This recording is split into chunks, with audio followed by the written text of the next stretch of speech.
Good evening. It's 5:31 on March 26th. We're going to start our Board of Building and Zoning Code Appeals. If I could have a roll call, please.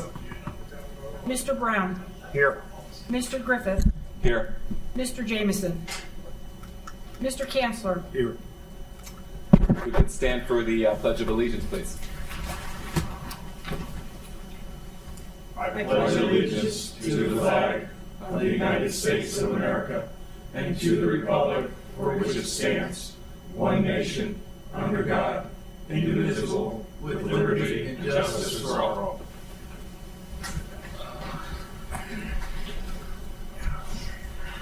I'd just like to take a moment to acknowledge who we have present today. We have Council at Large, Mr. Fury here.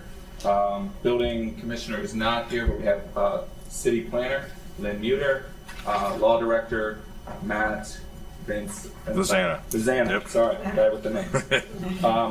Real quick, too, we're just going to go over what the process is to clarify how the Board of Zoning process works. We are board review requests for variance from the codified ordinance based upon hardships an individual may not have control over, which prevents them from complying with our local zoning laws. We will hear your appeal and we will make a determination whether to approve or deny this appeal here this evening. If approved, the property will have a permanent variance for the code specific to the particular property. If it is denied, you have the option to appeal to the Court of Common Pleas to hear your case. This meeting will be confirmed by City Council at the next regular meeting. It may require a 60-day waiting period before a building commissioner can approve any permits related to your granted variance. You have the right to be represented by an attorney if you choose. Real quick, since we have two variances today, if we could have everybody that plans to speak today stand for us. We're going to just swear everybody in. So if I could have your right hand, raise your right hand. Do you hereby swear to affirm that the testimony you are about to give is the truth, the whole truth, and nothing but the truth under the penalty of perjury? So help you God? Yes. Awesome. Okay. We'll go ahead and get into our first appeal tonight, which is appeal number 02-2025, the administrative decision pursuant to the section 1122.03 of the Twinsburg Planning and Zoning Code. Come on up and... Well, before we start, can I make a couple remarks about the procedure? Yes. So, when we have administrative appeals, I attend, and I like to, before we get into the meat of the appeal and we hear the appellant's case and the city's position on that, I like to just refresh the board on what exactly we're doing and where the authority for that comes from, because frankly the board generally, as you just smartly explained, handles variance requests, which are different than an administrative appeal. So and I won't go into a ton of depth because I know you want to move into your agenda items, but within our zoning code 112203 grants the administrative appeal authority, and then within 112501 the process for administrative appeals is spelled out in a little bit more detail. I'm going to highlight what I would say are the important parts here. So the code permits this board to hear appeals of administrative decisions, which is what you will hear in this first case with Ms. Durst. Excuse me? Everett Durst. Ms. Everett Durst. Thank you. The review and decision authority here that is granted to you is to review, hear, and decide upon the appeal. And you have 10 days after the public hearing concludes, that would be tonight, to make that decision. And then importantly, the decision criteria that you will review tonight, and I will quote this: in deciding on an appeal, the Board of Zoning and Building Code of Appeals shall utilize the same decision criteria as was applicable to the original decision that is being appealed. And following their review, the BZBA shall issue a written final decision on an appeal to the application. And you have two choices pursuant to the code. You can affirm the decision of the administrative officer, or you can overturn it or replace it. Finally, actually, two last things. I will draw your attention here. You have the staff report that's dated March 3rd, 2025 from Ms. Lynn Muter here. You have also, as a point of reference here, the February 6th letter that was the final notice to take corrective action relative to the signs. And then a third important piece here in the file, I would say, is Ms. Everett Durst's February 11th appeal. That is the genesis of the action before you. Finally, a truly procedural note, now that we've gone over the gist of why we're here tonight and how it differs from a variance. The order of how the case will be heard today. So I would advise the board that you ask Ms. Muter to testify to her report, not line by line, obviously, but to speak first about the findings in the report relative to the case before you. Then I would open the floor to the appellant, Ms. Everett Durst, for her to put on her case about why she believes the administrative decision was improper or incorrect based on our code. Then, in my experience, that after that, so the city, a brief overview of the case, applicant put on their case, then the board may have questions that they want to ask of both Ms. Everett Durst and Ms. Muter. And then at the end of that, once the board is ready to discuss the matter amongst themselves or move to a motion one way or the other, I always say it is prudent to open up the floor to Ms. Everett Durst to make a brief closing before you render your decision. So at that, as always, when I'm here for these types of administrative appeals, happy to answer any procedural questions that may come up throughout. At that, I would ask the chair to recognize Ms. Muter to make a couple remarks for the record, about why we're here and what the city's position is on the case that's pending before the board. Okay, thank you, sir. The only thing I'm gonna have her do first is I'm gonna have you just your name and address into the microphone for us as well, so we get that. Ashley Everett Durst, 10,000 Ravenna Road. Okay, thank you. All right, Lynn, we'll go ahead and defer this. Unless, gentlemen, do you have any questions real quick for the? Okay. All right, Lynn, we'll defer to you. Just, I was taking some notes, but just to reiterate what I think Mr. Vizana said. We're going to do Lynn, we're going to do Ashley, we're going to have the board open to discussion of findings, and then we're going to do Ashley again. Yeah, it's Ashley will go last. Okay. And offer her closing for any final notes you might want to offer based on everything that you hear, both from the city and any questions or comments that may come up.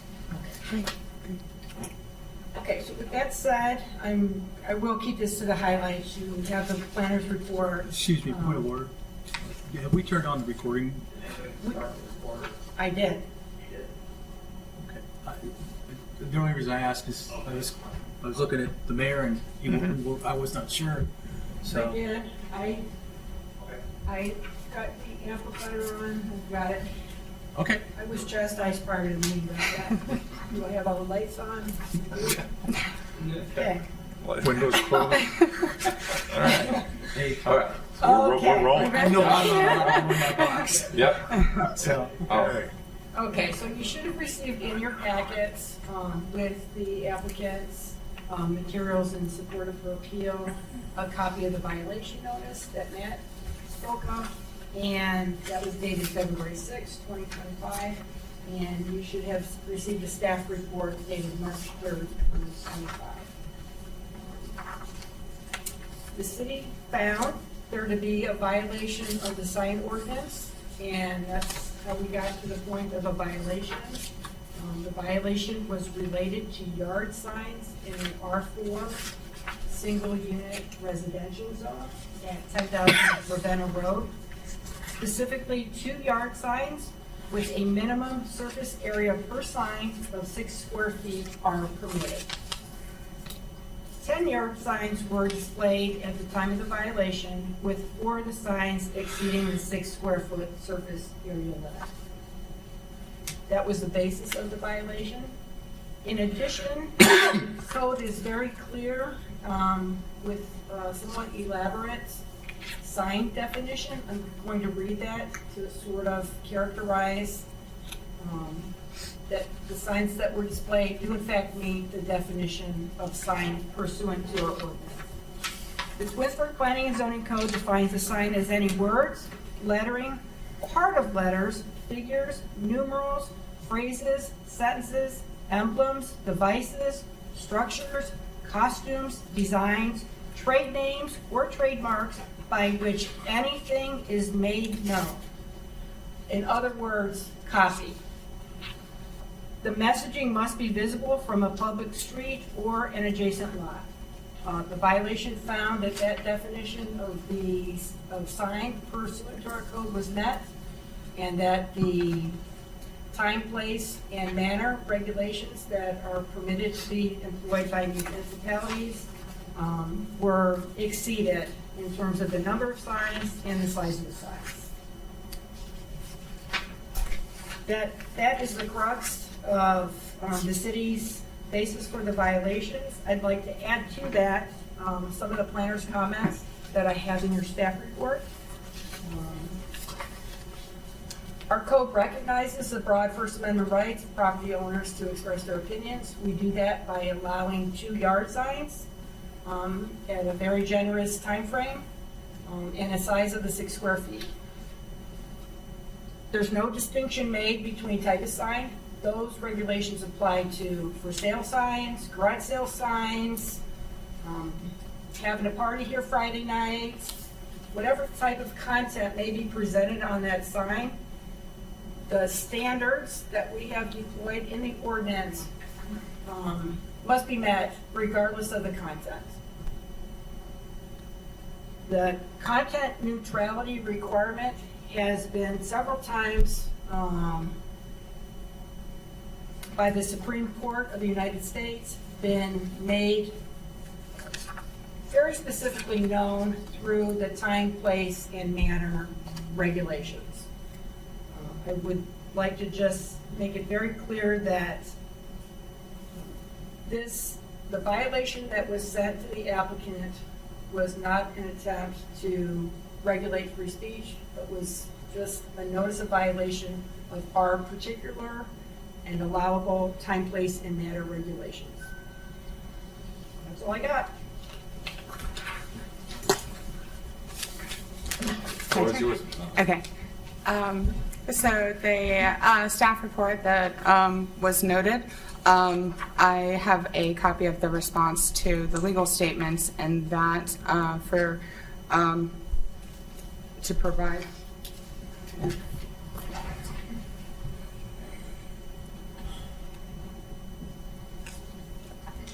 Something new.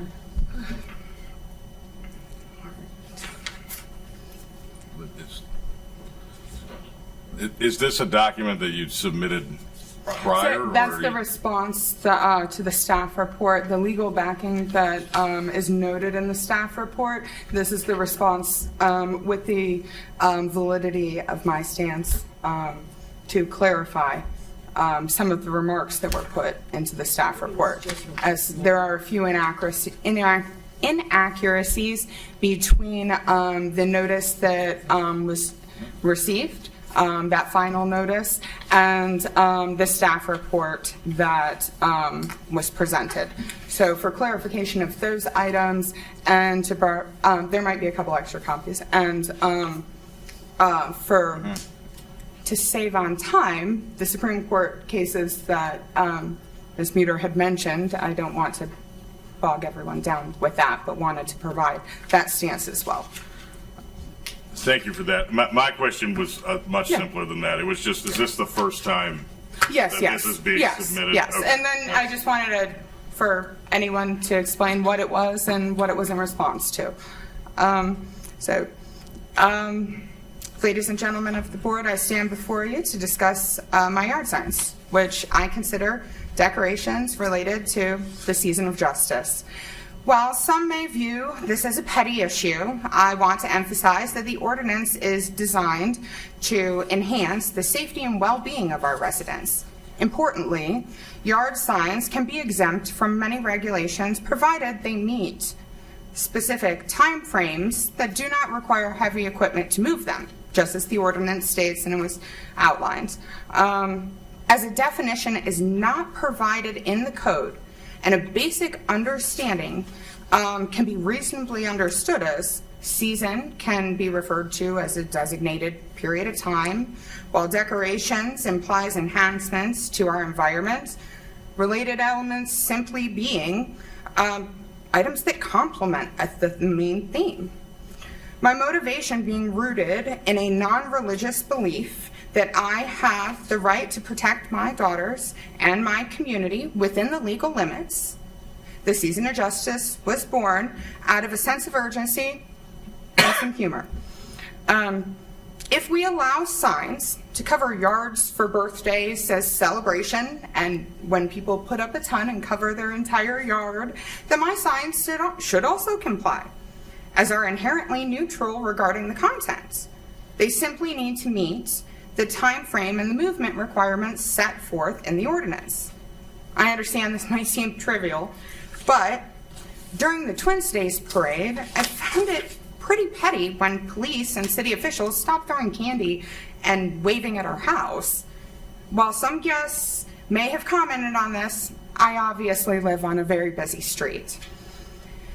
As a mother, I believe in the importance of creative expression, kindness, and maintaining positive health and a positive perspective, while still standing up for what's right. I've worked hard to ensure my family's safety, and the lengths I've gone through to protect my daughters from someone I've known to be a predator, and the limits I've gone through should not be overlooked.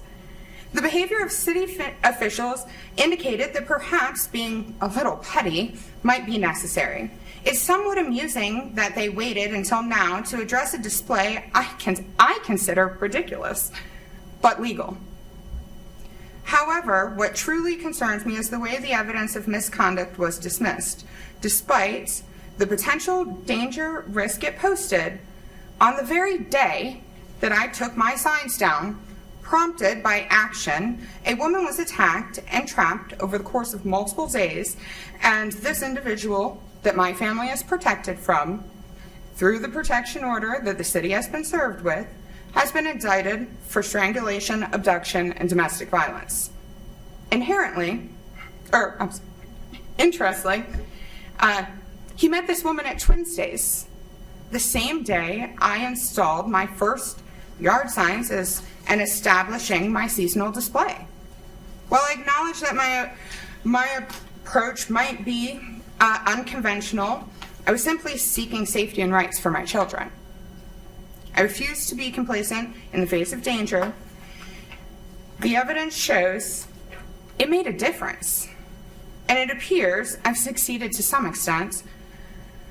In September, I stated I would continue my diligence where policy was clearly lacking, not out of civil discord, but out of hope that acts such as stolen valor being masked and paraded to distract from the seriousness of what's going on within the city. If my signs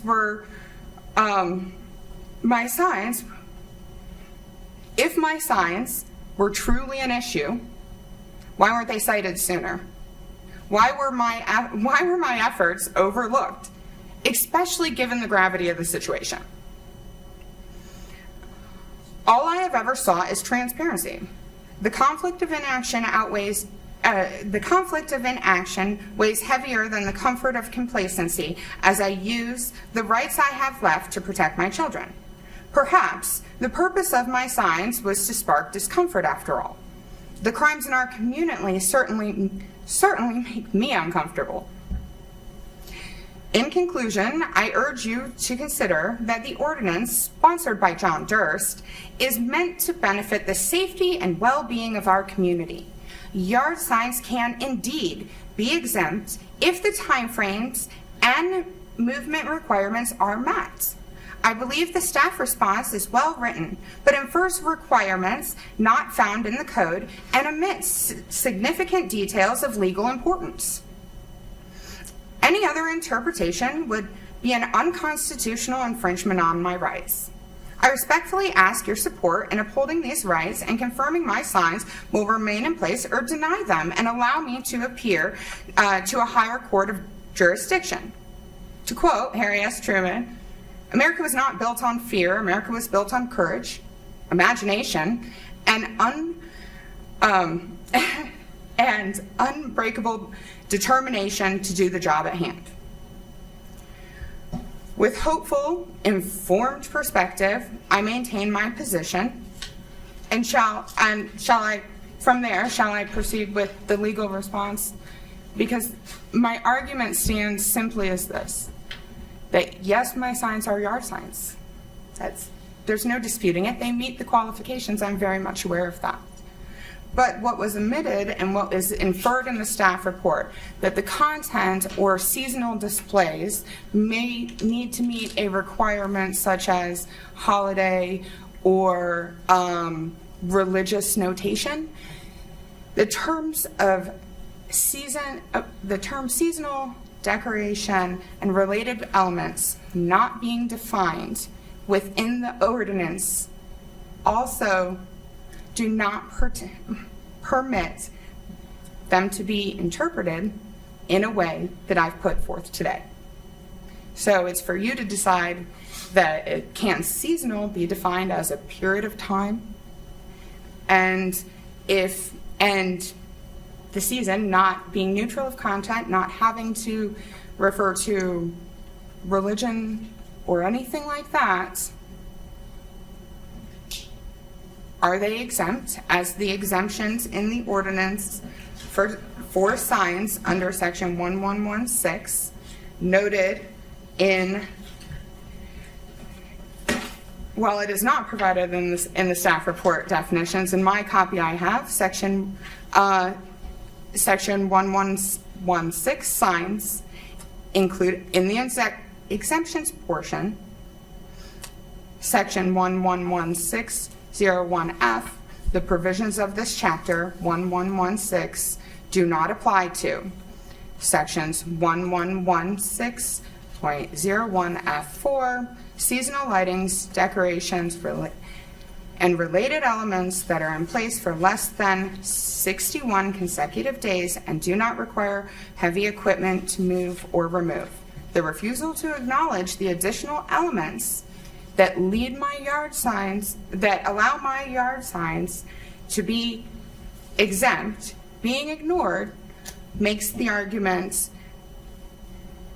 city's arguments an infringement on my First Amendment rights, as they meet all the requirements outlined within the city ordinance. So while it may seem petty, it may seem a little silly, the argument is legally sound, and I leave it to you to decide.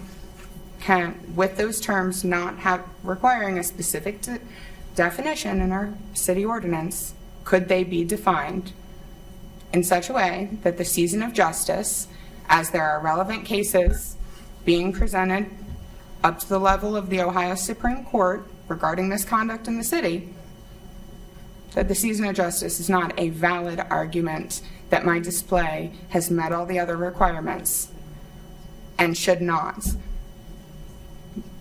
constitute a threat of misdemeanor and fines up to $500 and potentially 60 days in jail. How many signs were you displaying? It's changed since I installed How them. many signs were you displaying? At that time,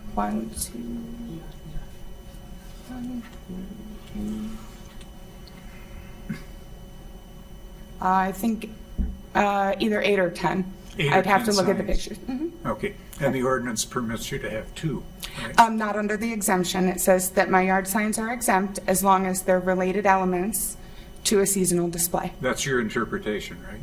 Well, seasonal not being defined and That's too your limited. interpretation. Well, the ordinance, it's a general understanding of the word to be interpreted as such. That's your interpretation, right? Well, we wouldn't generally understand season to maybe mean a period of time, referencing sports, or people use it, it's a very broad term. How many signs are permitted under the ordinance? The ordinance, not in association with seasonal display, allows 2, correct? Right. Okay. Did it ever occur to you that if you display a lot of signs on your yard, that might have some impact on traffic? The root is awareness and spreading the message that, and they have been rooted in the protection and safety for my children, as I've stated as far back as September, when my signs contributed to a response from council that was on the news. Do you think that if you displayed 10 signs on your front property, that might be a distraction to drivers coming by? Isn't it within my rights to abide by the city ordinances put forward for the health and to pursue the safety and well-being of my children? Isn't that within my rights as well? 2 signs, but you put up more than 2 signs, right? Correct. As part of my And- seasonal display, yes. People driving by might be distracted by several signs being all in a row. As they So would you drive by. constitute it to be a distraction when people employ companies to come and put happy Just birthday asking you a decorations? question. I was asking.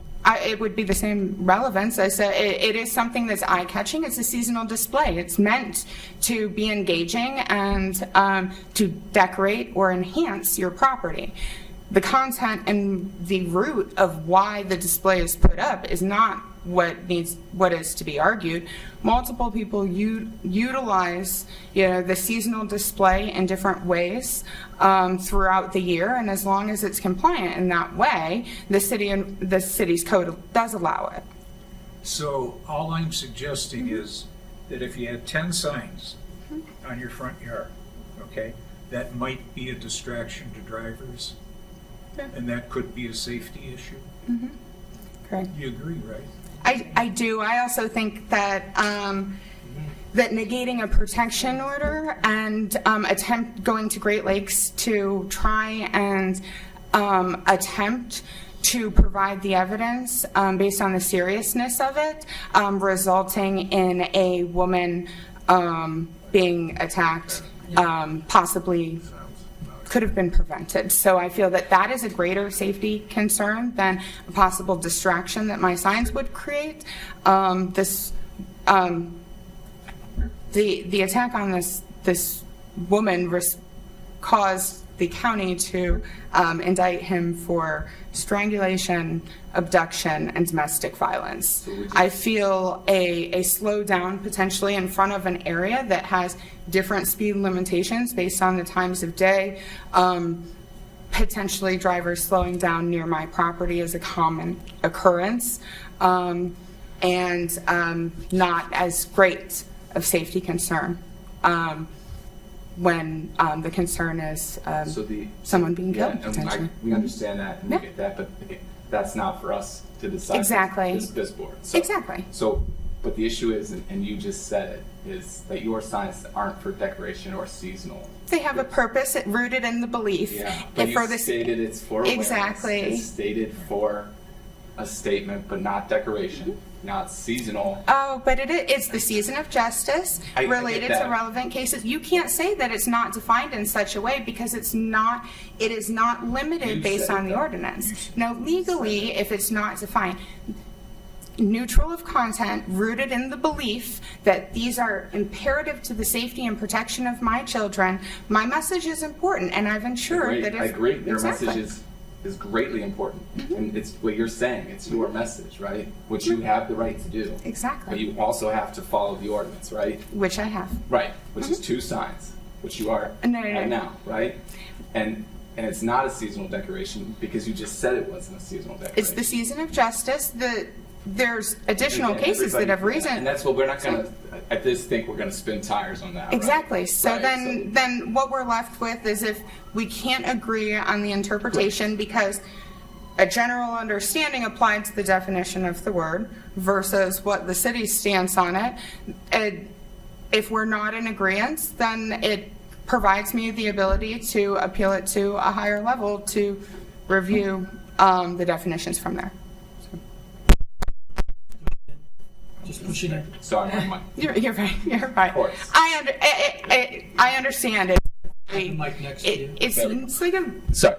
So I get it. It again, seems like a trivial No, item, but I- as I've stated, where policy is lacking, I will use the efforts because right, I was and told. that's your right, and Yeah, that's you have all of that, and we're not here to take any of your rights. Great. We're just here to discuss what we control, which I read earlier, and then our law director read to us. I can't just Exactly. I can't help you do. I wish I could. I wish I could help you. But that's not any purview to what I can do.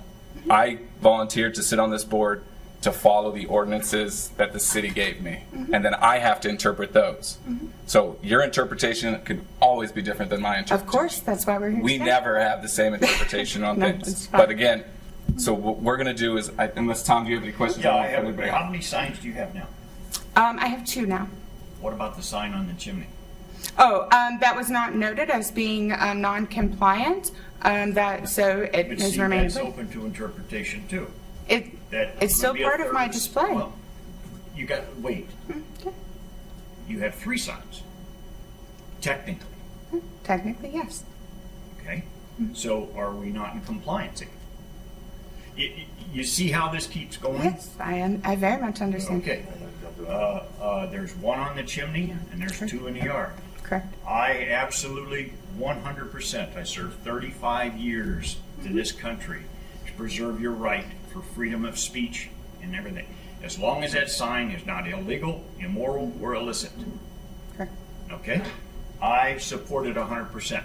However, I agree with what Chris is saying. We have to follow what is in the code right now. Correct. And right Understood. now, I'm seeing 3 signs Okay. versus 2. Excuse me. Yeah. If I may, the current case is about the 2 yard signs. So you're right, Yes. 3 signs. But just see, for again, it comes back to interpretation. Exactly. Yeah. Okay? And that's where the You rule see of what law my is. point is? Yes. Oh, 100%. And so I see 3 signs. You say, well, the law director says we're talking yard signs. Absolutely, but I see 3. Okay? Just a point. And that's where the legal side of constructive debate and discussion Yep. comes into play. Absolutely. And that's all we're doing here today. It's nothing personal. It's Nope. it's do they meet the requirements of the code, regardless of the content. Correct. And the code does state that the exemption portion, I've provided my seasonal theme. And based on the definition for within the code not being limited to include my interpretation, I utilize it in such a way. And if the stance is not in agreement, I completely understand. That's why we're here today. Okay. Then did you have anything else? I would just like to reiterate the point that the code is very clear regarding the definition of a sign, Correct. and it includes numerals, as in the TPD3 sign, it includes letters, as in the TPD sign, and it includes phrases, as in the release to record sign. The code makes a distinction between those being signs and exemptions for decorative items such as lighting, garland, and so forth. Putting lighting and garland and other non-copy type features onto signs does not make the signs decorative. Signs are clearly defined by the ordinance. Well, Lynn, correct me Can if I I'm res- wrong.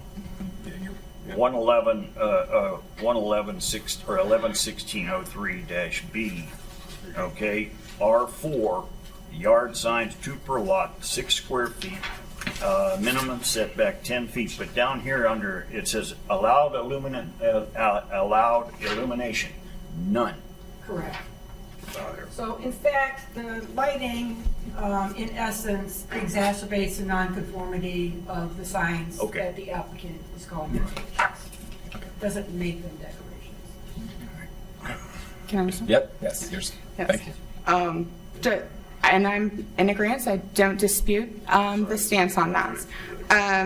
But as those codes are listed in this section 1116 of signs and outlined in the rules of signs, the preceding section states that that seasonal lighting, decorations, and related elements, as long as they meet the time frame, understood. And while your argument at the same time is valid, it also does not say that it cannot be interpreted the way I've utilized it. So I just want to make note of that as well. It does not say that tinsel, garland, or lighting with it. If the yard signs have tinsel, garland, and lighting, it does not say that they cannot be utilized as related elements to the seasonal display that the yard signs are part of.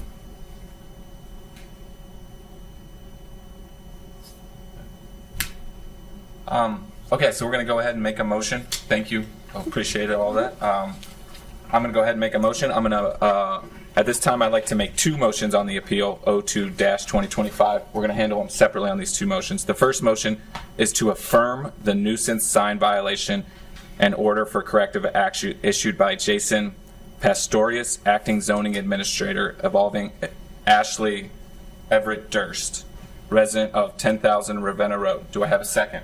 I second. Roll call, please. Mr. Griffith, Yes. Mr. Kanzler, Yes. Mr. Brown. Yes. Okay. The second motion that we're going to request is that the law director to provide a summary of findings associated with this administrative appeal. Do I have a second? Second. Roll call, please. Mr. Griffith, Yes. Mr. Brown, Yes. Mr. Kanzler. Yes. Okay, so that motion passed, so then it goes. That's correct. On that point, Mr. Chair, if I may Yep. jump in. So as we've done in the past with the written decisions, I will take that directive that you passed through that motion and prepare a written decision consistent with the discussion and the evidence that was offered tonight. That will be brought back at your next monthly meeting to be reviewed and voted on by this commission as your official written decision. So you made the decision tonight to affirm the administrative decision. The written decision and the minutes collectively will become the official decision of the board. And then those will be sent to. Ms. That's Everett correct. A Durst. great point. So after the decision is adopted, the written decision and the minutes, those will be delivered to you immediately or within a day. You know, we can digitally send them out, I'm sure, to you. And then at that point, her next appellate right, as she mentioned, would be to the Court of Common Pleas. There are no more internal appeals within the city to appeal the administrative decision. So our next, Lynn, do we have a next meeting set? We do not. So we don't meet regularly like city council or anything like that, so. I mean, we have a Yeah, we meeting, have to put but, one- but we don't have an application at this point, other than, But she can't move forward until she gets our written response. Yeah, when's the next regular that would meeting? be May 28th. We don't have one in April. Yeah, what about April? Oh, wait, sorry, got ahead of myself there. Yeah, That's a long ways yeah, away. I said, It's let's, been a long week Okay. already. So is there one? April 23rd. So April 23rd is our next Okay, so that's. meeting. yeah, I would say that we tentatively pencil that in. Okay. If only for the Yep. agenda item to review the minutes that'll be prepared after this Right. meeting and the written decision. That way it doesn't. So by delay April our 23rd, process. you should hear from her. We'll be here to do that, and then we'll get you that written statement. You don't have to attend that one, but you can. You're welcome to attend as Yeah, always. that would be a public meeting. Sorry. Yeah, nope, he's right. Public And it meeting. would be April 24th likely, not the 20th, because you would vote Yep, on the 23rd Third. and then she would the get the staff on response. the next day would, yeah. Would get that, yeah. Okay. All right, thank you so much for your time, appreciate it. Thank you. I'll put that on my calendar. Okay, we're gonna move to appeal 03-2025. If the applicant could come up to the microphone up here. If you could state your name and address for us, please, sir. Sean Martyr, 9859 Chamberlain Road. Okay, give me a sec here, sorry, we're, yeah, this, yeah. If you want to go ahead and just kind of give us a rundown of what your plan is, what you're thinking, and what you're here. So we're trying to, basically what I'm trying to do is put an addition over top of the existing garage. So we're gonna tear the roof off and put roughly about 700 square feet in addition. So we had a licensed architect come out and he approved the footers and the foundation and everything, did approve that we are good to go. So just kind of, but then I just kind of learned that we're roughly, on the side of the addition, we have plenty of room from the 10 feet over to the neighbor, but on the other side, it's like, with maybe, we need maybe about 2 feet.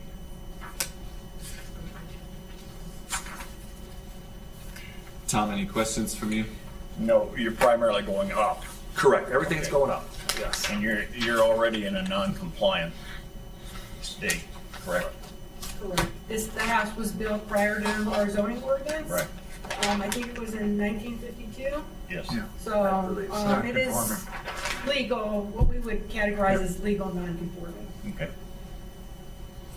No, that's all I have. Anything for you? Nothing for me, so, Mr. Fury, anything? Thank you.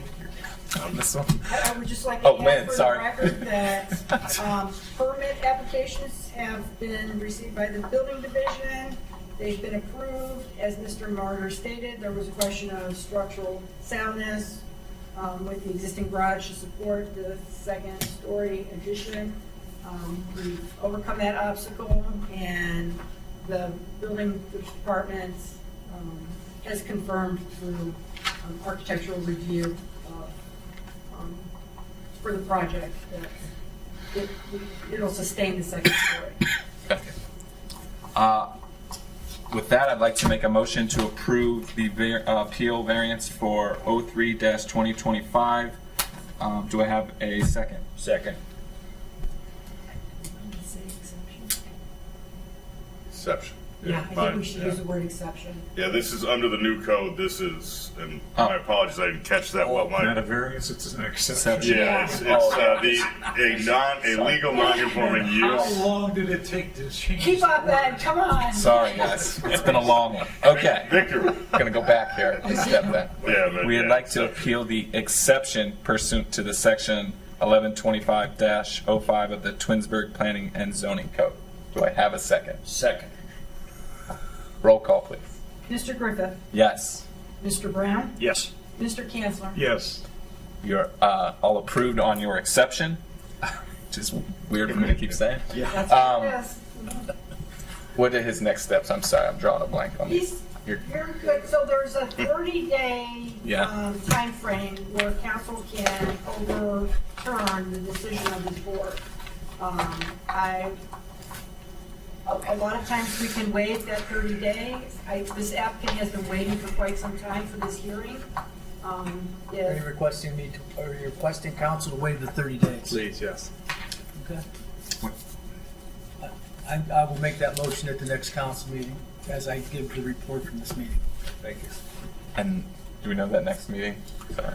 The next council meeting, it's 2 weeks from yesterday, so it's going to be 28th, or April. April 8th is the next council meeting, so Mr. Fury will take that. There. In 2 weeks, but roughly. We had a meeting last night, roughly. Okay. It's the second Tuesday Yeah. in the month. I don't have the date in front of me. Mayor said it's the 8th. 9, well, then we'll know the day after 9, Okay. your 30 days. 8th. Okay. April 8th. April 8th? Yeah. April Keep 8th. waiting. April 8th. Look at the official city calendar. April 8th is the next council. And you don't have to attend that one. You're more than welcome again to attend. Those are public meetings that, Mr. Fury and the mayor are at, that you can come and see those gentlemen. We will not be there. Absolutely, yeah. But, You you're came not- to attend that meeting specifically for that variance being, or the 30 days being waived. That would take place in reports. So we start off with, we come in, we do presentations, and then we do reports right after public participation. So it's early in the meeting. There's not any legislation after that you need to stay for. Okay. But it would it'll be done in the reports section of the agenda. All right. Thank you. Thank you so much for your time tonight. Thank you. Good night, everyone. Good night. Okay. So do I have a motion to excuse just Mr. Jameson? Because Shannon is not. Yeah. Okay. Do I have a motion to excuse Mr. Jameson from tonight's So meeting? moved. Second. Mr. Brown, Yes. Mr. Kanzler, Yes. Mr. Griffith. Yes. Any communications? I know we met our new partner here. Right, yeah, that's awesome, that, came to the meeting this evening, so then at our next month's meeting, when we look at the summary findings, we can swear you in. Sorry. Yeah. Yeah. We just need a motion to approve the minutes of the January 22nd, 2025. So moved. Second. Mr. Mr. Kanzler, Yes. Mr. Brown, Yes. Mr. Griffith. Yes.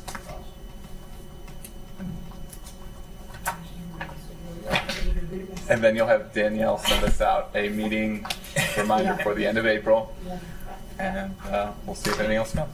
Yeah. All right, I move to adjourn the meeting at 6:16.